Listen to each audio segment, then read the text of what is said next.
예, 박종현 판승부 한판 브리핑 시간 김수민 평론가와 함께하겠습니다. 어서 오십시오. 네, 반갑습니다. 예, 그리고 오늘도 함께하신 박성태 실장님 어서 오세요. 안녕하십니까. 예, 짧은 첫 소식. 윤 전 대통령 4개월 만에 다시 구속기로에 섰습니다. 법원으로 들어가는 장면 함께 보실까요?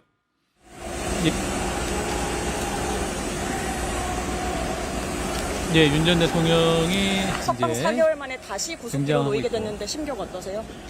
오늘 직접 발언하실 예정이신가요? 네, 취재진의 질문에 특검이 여전히 무리하게 영장 청구했다고 생각하세요?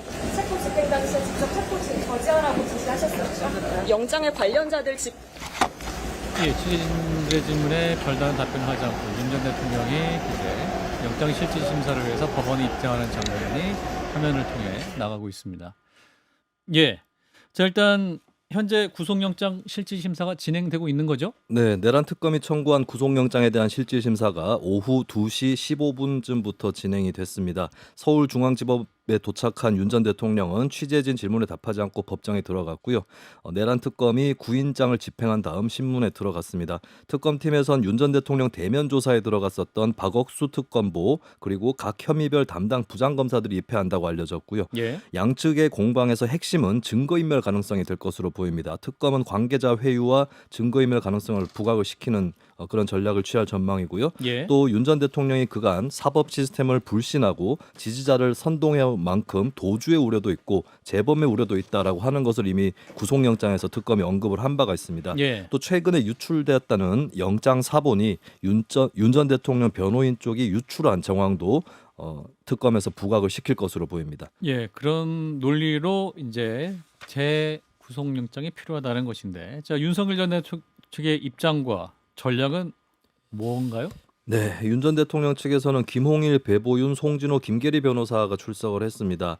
그간의 윤 전 대통령 측의 입장을 살펴보면 오늘 실질 심사에서도 어떤 입장을 펼지가 가늠이 되는데요. 예. 일단 그간 체포영장 집행 방해 혐의에 대해서는 총은 경호관들이 경찰보다 훨씬 잘 쏜다 이런 언급을 한 적이 없다라고 사실관계를 부인을 했습니다. 예. 비화폰 삭제 혐의에 대해선 삭제가 아닌 보완 조치를 하라고 지시했다는 입장이었고요. 국무위원 선별 소집 의혹에 대해선 정족수가 채워져서 추가로 부르지 않아도 된다고 판단한 것이다라고 했고 사후 계엄 선포문 작성 문제도 참석 명단이 담긴 행정 문건일 뿐이고 한덕수 전 총리는 시정 조치를 한 것이다라는 입장이었습니다. 외신 기자들에게 허위 사실을 전파하도록 한 혐의에 대해선 대통령실 입장을 알리는 당연한 역할이었다고 주장을 해왔습니다. 예. 윤 전 대통령은 심사 결과가 나오기 전까지는 서울 구치소에서 대기할 것으로 그렇게 보입니다. 예, 그리고 내란 특검에서는 오늘 홍자원 전 국정원 1차장을 소환해 조사하고 있죠. 네, 오늘 내란 특검은 홍 전 차장을 참고인 신분으로 불러서 조사를 하고 있습니다. 예. 홍장원 전 차장은 12.3 사태 사흘 뒤인 지난해 12월 6일 국회 정보위원회에 출석해 윤 전 대통령에게 이번에 다 잡아들이라는 지시를 받았다라고 폭로한 바 있는데요. 예. 오늘 조사는 이 체포 지시에 관련한 사실관계를 재확인하는 조사가 되겠습니다. 또 홍 전 차장의 비화폰 기록이 원격 삭제된 이 의혹에 대해서도 그 시점 상황을 파악하는 것이 특검의 목적으로 보입니다. 예, 자 일단 윤석열 전 대통령에 대한 구속영장 실질심사. 자 오늘 밤 늦으면 내일 새벽에 이 결과가 나올 것 같은데 일단은 뭐 결과에 대한 전망이 뭐 무의미할 수도 있겠습니다만 그래도 짚어봐야 될 것 같습니다. 박 실장님. 저는 높은 확률로 예. 영장이 발부될 거라고 봐요. 예. 근데 물론 발부되지 않을 가능성도 배제할 수는 없죠. 먼저 그 얘기부터 하면 예, 이 뭐 지금 부장판사의 석방주의 그리고 체포영장이 기각됐고 물론 사안은 좀 다른 것 같지만 예, 그리고 영장 전담 판사인 남세진 부장판사가 음, 구속영장을 발부한 데는 조금 꼼꼼하다라고 보기 때문에 그러니까 가장 큰 건 혐의가 일부 그러니까 혐의가 소명됐느냐 그리고 증거인멸이나 도주의 우려가 있느냐 예, 사실은 불구속 수사가 원칙이기 때문에 예. 증거인멸 도주의 우려가 가장 큰 부분인데 예, 이 부분에 대해서 어떻게 볼 거냐. 그래서 앞서 평론가님이 얘기해 주셨듯이 그러니까 여러 증인이나 다른 피해자들에는 회유, 진술이 바뀌는 점 강이고 김성훈이 진술이 바뀌었잖아요. 예. 이런 점을 특검 쪽에서는 강조할 것으로 보이는데 이 부분을 어떻게 판단할 거냐가 조금 남아 있고 그런데 실제 바뀌는 것도 있고 상식적으로 본다면 구속이죠. 상식적으로 보면 범죄의 중대성, 범죄가 너무너무 중대하잖아요. 사실 1월 네. 18일에 이제 구속됐을 당시에 예. 가장 중요한 원인은 그 증거인멸과 도주 우려였었는데 석방될 당시에 그 요인이 사라진 게 아니잖아요. 당시에 그 요인 자체가. 그렇죠. 자, 창 소장님 어떻게 보십니까? 비상식적으로 봐도 구속해야죠. 그러니까 비상식적으로 그럼 뭐 봐도. 구속 100%네요. 네. 아니 상식적으로 봐도 비상식적으로 봐도. 이러한 범죄 행위를 저질렀는데 구속이 되지 않는다라고 하면 예. 우리나라 사법 시스템에 대해서 다시 한번 생각을 해봐야 되지 않을까 그런 생각도 좀 들고 예. 또한 판사 마음이잖아요. 사실은 뭐 판사가 뭐 구속해야 된다 그러면 하는 거고 기각이면 기각이다라고 하는 건데 지기현 판사 건을 받듯이 그렇죠. 판사의 개인 플레이가 상당히 결정적인 결정을 내려버리니까 예. 섣불리 예측하기는 어렵지만 상식적으로나 비상식적으로나 구속되는 것이 맞아 보인다. 사실 뭐 법리적으로 판단하는 사안이기도 하지만 워낙 큰 사건이기 때문에 내란 사건이잖아요. 그렇기 때문에 이 판사도 여러 가지 요인을 고려할 것 같긴 한데 우리 김수민 평론가의 촉은 네. 일단 근데 예전에 올 1월에 윤석열 전 대통령 구속됐을 때 예. 그때 구속영장에 좀 눈길이 가는 부분이 있었는데 예. 되게 짧았어요. 짧았잖아요. 내용이. 엄청 짧았어요. 혐의의 소명이란 표현도 없이 어. 증거인멸만 썼거든요. 맞아요. 이게 되게 중요한 부분인데 예. 보통 혐의가 소명되면 이게 중대한 사안이고 형량이 높기 때문에 예. 아무래도 인간이 도주하거나 증거를 인멸할 가능성이 높다 이렇게 보통 유추가 됩니다. 예. 근데 그때 당시에 증거인멸만 썼다는 것은 딴 걸 떠나서 아, 증거인멸 가능성만 그냥 딱 놓고 봐도 그것만 크다. 봐도 그냥 구속이다. 예, 근데 이번에도 특검에서 여러 가지 논리, 도주 우려까지도 얘기를 했습니다만 예. 결정적인 것은 결국 증거인멸의 우려가 될 것이고 이제 관계자 회유의 가능성 가장 그렇죠. 핵심이 되는 구속영장에 들어간 논리는 김성훈 전 경호차장이라든지 또 강의구 부속실장이 윤 전 대통령 측 변호인이 들어갈 때랑 나올 때 진술이 달라졌다. 그렇죠. 이 부분이 결국 핵심이 되지 않을까 싶고 이게 만약에 제대로 소명이 되면 되면은 이번에도 짧은 구속영장 내용이 나올 수도 있다. 근데 이제 처음에- 법을 상당히 잘 아는 분이 예. 이 건을 갖고 누구예요? 윤석열 법을 잘하는 분이 누구예요? 나중에 말씀드릴게요. 알겠습니다. 변호사? 법 쪽에 아주 예, 높은 아주 직위에 높은 있던 직위에 분을 계시던 말하는 거죠. 아, 예. 윤석열이라는 단어를 빼고 네. 그냥 장성철을 놓고 봤을 때 네. 과연 구속영장이 나올까? 아, 그런데 특검에서는 구속영장이 나올 때까지 영장을 칠 거기 때문에 아, 결국엔 시점상의 문제가 될 것 같다. 그런 얘기도 하시더라고요. 그래서 이번에 안 될 가능성도 아. 어느 정도는 좀 판사에 따라서 달라질 수가 있다. 그런 전망도 하시더라고요. 그래요? 특검 분위기를 지난주 초 뭐 이럴 때만 해도 빠른 구속영장 청구엔 약간 회의적인 어떤 것으로 제가 알고 있었거든요. 아, 왜냐하면 가장 주요한 범죄인 특수공무집행 방해가 그러니까 경호처 총을 쏴서라도 막아라 이러는 거잖아요. 근데 이게 너무 오래전 일이어서 자 인멸할 증거가 또 따로 있느냐 아하. 이 부분이 이제 좀 애매하다는 거죠. 예. 그런데 말씀하신 것처럼 그 이제 김성훈, 강희구 이런 분들이 진술이 계속 바뀌는 걸 보고 제가 그냥 이건 추정인데 특검에서 오케이 이 부분으로 가면 되겠다라고 생각을 한 것 같아요. 그래서 물론 피의자 A로 치환해서 봤을 때 이래서 증거인멸이나 도주에 우리가 크냐 애매할 수도 있겠죠. 이건 판사에 따라 판단할 수도 있겠죠. 근데 피의자 A인데 자 A 다시의 범죄를 저지른 피의자, 그러니까 특수공무집행방해가 한 5명이 모여서 구청 공무원이 오는 걸 내가 막았다. 이 정도가 아니고 경호처라는 수백 명에 있는 무력 화기를 가진 집단을 막아서 예. 다른 공적 조직과 대결을 하려고 한 거잖아요. 그렇죠. 수많은 인명 피해도 우려됐고, 그러면 혐의가 상당히 크고, 그러면 그냥 똑같은 피해자 A라고 해도 이 A의 A 다시인 범죄 혐의를 본다면 상식적으로는 당연히 구속돼야 되지 않느냐. 다만 만일의 가능성, 워낙 제 판단과 틀린 일이 많이 벌어져가지고 예. 저는 우리나라 사법 시스템이 윤석열 전 대통령에 대해서는 좀 무르다라는 느낌이 있어요. 약간 뭐 아스팔트 세력의 목소리 때문인지 예. 사법부가 좀 부담을 느끼는 거지 무르다라는 느낌이 있는데 사실 많은 분들이 상식적으로 생각한다면 이 범죄의 혐의, 증거인멸 또 윤석열 전 대통령이 지금까지 수많이 했던 거짓말들 비춰보면은 구속이다라고 봅니다. 예. 자, 오늘 밤 그리고 내일 새벽쯤에 늦으면 결과가 나올 텐데 지켜보시고. 자, 이런 가운데 최병 순입 관련 의혹을 수사하고 있는 이명형 특별검사팀 항명 혐의로 재판받았던 박정훈 전 수사단장에 대해서는 항소 취하를 결정했군요. 네, 최병 순직 사건을 초동 수사했고 상부의 압력에도 불구 경찰로 사건을 이차하려 했던 박정훈 대령이 집단 항명 수괴 혐의로 기소가 돼서 1심에서는 무죄를 선고를 받았고요. 2심 재판까지 받아오고 있었던 상태입니다. 이에 대해서 이명현 특검은 항소 취하를 결정을 했습니다. 직접 브리핑에 나선 이 특검은 박 대령의 사건 기록을 경찰로 이첩한 것은 적법 행위이고 군 검찰의 기소를 공소권 남용으로 판단했다라고 설명했는데요.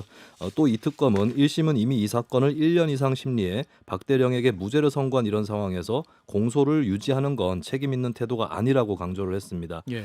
반면에 이종섭 전 국방부 장관 측은 항소 취하에 대해 입장문을 내고 편파 수사하겠다는 의지를 공개적으로 표명한 것이다라고 반발했습니다. 예. 자, 항소 취하 사유가 공소권 남용인데 이게 어떤 의미입니까? 네, 이게 정치권에서도 최근에 공소권 남용이라든지 탄핵 소추권 남용 이런 용어들이 최근에 빈번하게 쓰였는데요. 공소권 남용은 이제 법학적으로는 형식적으로는 적법한 공소 제기이지만 실질적으로는 검찰의 재량 범위를 넘어선 공소권 행사를 가리키는 것이고요. 예. 대표적인 쉬운 사례는 무혐의 사건을 기소한 것이라고 볼 수가 있겠습니다. 예. 그런데 이게 좀 복잡한 것이 판례에서 공소권 남용이 개념상으로는 존재를 했는데 실제 사건에서 인정된 적은 없었고요. 그래서 이게 판결을 통해서 공소권 남용이다라는 그런 판결을 받은 사례는 없고 현재로서는 좀 검찰 스스로가 판단해서 그나마 적용할 수 있는 그런 가능성이 열려 있는 그런 사례가 되겠습니다. 그러니까 쉽게 말하면 구속 수사했는데 나중에 보니까 무죄였다는 거 아니에요. 그러니까 이제 그런 사건들을 나중에 결과적으로 공소권 남용한 사례 아니냐 이렇게 보는 거잖아요. 그러니까 무죄 판단을 받을 것도 없이 예. 애초에 기소 자체를 하면 안 되는 안 되는 그릇이었다. 것이었다라고 하는 개념이 바로 공소권 남용이라고 볼 그렇군요. 수 있습니다. 그런 의미에서 이제 공소권 남용을 방지하기 위해서 뭐 검찰 개혁해야 된다. 뭐 이런 논리가 많이 나오는 것이기도 하고. 자, 특검의 결정 어떻게 평가하시는지 박 실장님. 맞죠. 예. 늦었죠. 일단 뭐 늦었어요. 특검이 늦게 예. 나왔으니까 늦게 된 건데 예. 특검은 일단 수사 외압 경로로부터 시작된 당시에 물론 이제 최상병의 사망 사건부터 누구에게 책임이 있는가부터 그 다음에 당시 해병대 수사단이 이첩했던 이분들에 대해서 수사 좀 해보세요라고 예. 한 거를 대통령의 경로로부터 시작돼서 다 막힌 거잖아요. 예. 거기에다가 그 부당한 명령을 따르지 않았던 박정훈 대령은 항명죄로 기소가 됐습니다. 그래서 예. 1년 넘게 재판을 받게 됐고, 근데 특검이 이미 기소된 사건도 가져오게 되는데 한쪽에서는 이분이 부당한 명령에 따르지 않았다라는 거, 누가 그러면 부당하게 명령을 내렸고 외압을 행사했냐는 걸 특검하고, 한쪽에서는 다시 이 사람은 명령 안 따랐는데라고 기소해서 하는 게 이율배반이잖아요. 그렇죠. 그래서 어떻게 보면 당연한 결정이고 그걸 떠나서 국민적 상식에 맞는 걸 했다라고 봅니다. 예, 상 소장님. 저는 처음부터 이런 주장했었습니다. 예. 1심에서 무죄 나왔을 때 군 검찰이 항소를 포기해야 된다 그런 얘기를 했었거든요. 결국에는 군 검찰이 권력의 눈치를 보고 결국에는 박정훈 대령을 이제 기소한 것이 아니냐 그런 생각을 좀 갖고 있었거든요. 당시에 아무리 생각해도 이거는 기소거리가 안 된다라는 좀 생각을 갖고 있었고, 이거는 권력의 여러 가지 무리한 일들을 덮으려고 기소한 것이 아니냐 좀 그런 생각을 갖고 있었습니다. 그래서 특검이 항소를 취사한 것은 상당히 좀 잘한 것이고, 군 검찰이 이거는 공소권을 좀 남용하지 않았는가, 자신들의 독자적인 판단으로 기소를 한 것인가, 이 부분도 좀 조사나 수사가 이루어졌으면 좋겠다라는 생각이 듭니다. 예, 사실은 이제 군 검찰이 기소했던 사건인데 특검이 이첩이 돼서 이제 특검이 이제 우리 항소 안 한다 뭐 이렇게 된 거잖아요. 김수인 평론가, 이건 법리적으로 문제 네. 없는 겁니까?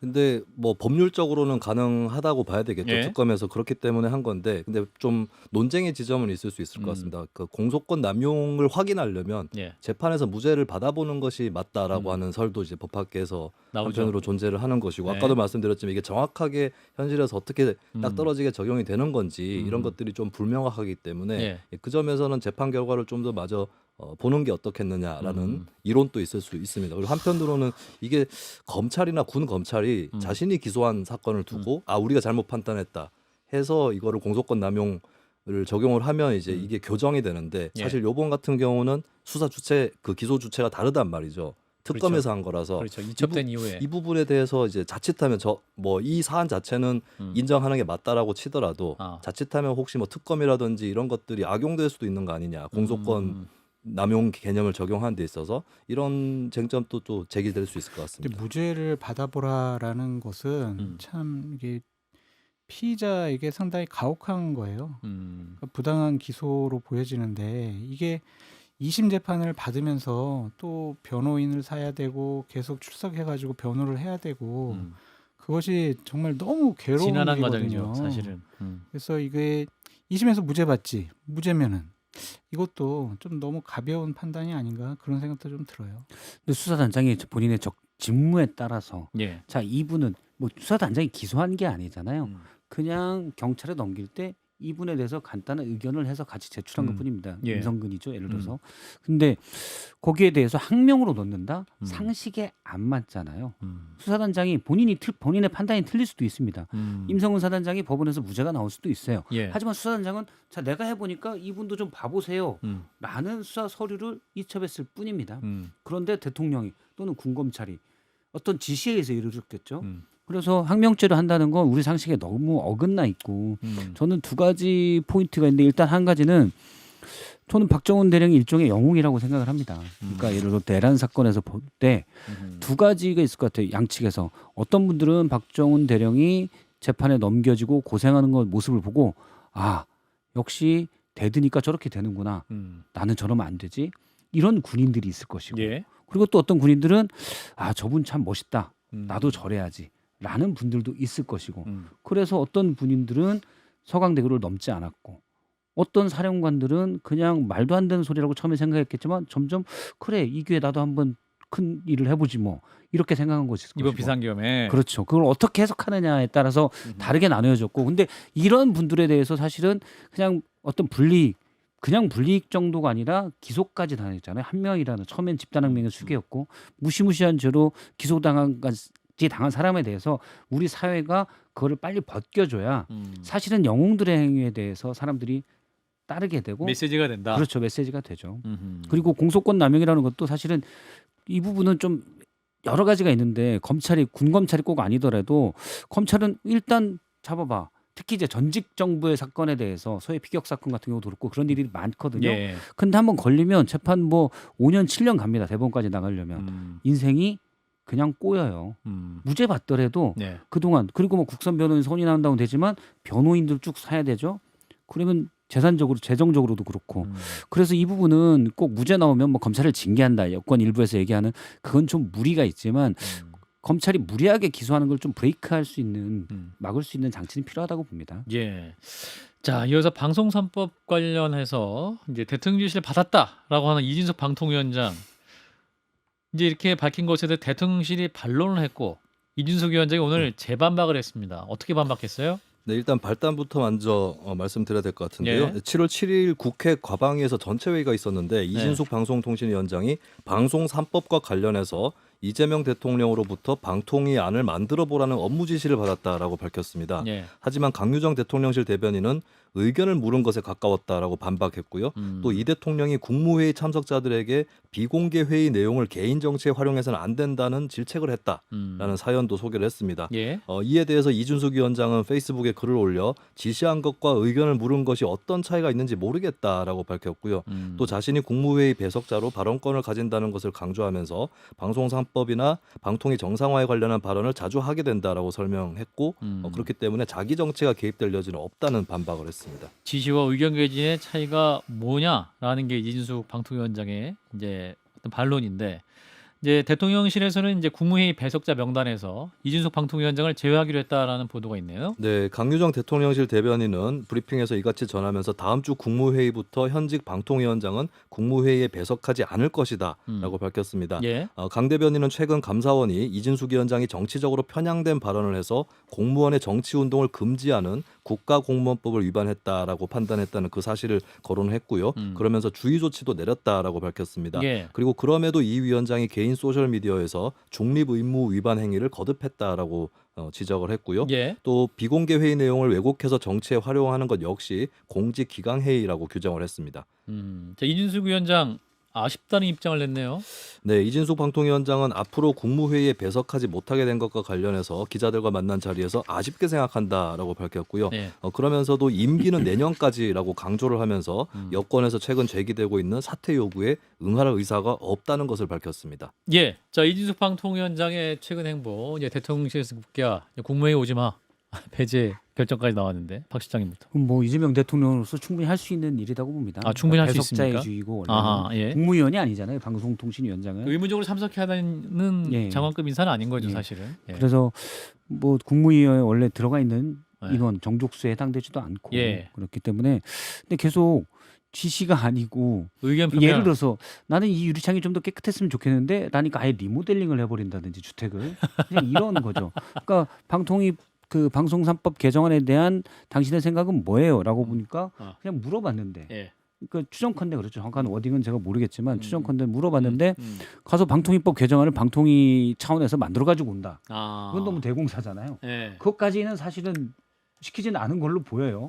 이재명 그렇죠. 대통령이 상식적으로 예. 그것까지 시키지는 않았을 거 아닙니까? 그러니까 한판 승부 어때? 딱 물어봤는데 예. 앵커를 박성태를 교체를 하고 패널을 장성철을 위주로 가자. 뭐 이런 안을 낸 거랑 비슷한 거 참 아니에요? 좋은 아이.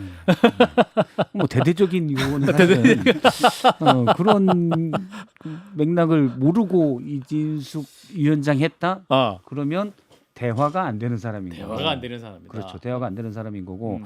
맥락을 알고서도 하고 음. 정치적 발언을 하고 있다라고 보는 게 맞다고 봅니다. 장성철 씨. 결국에는 본인의 정치적인 목표가 있어서 목표가 뭐예요?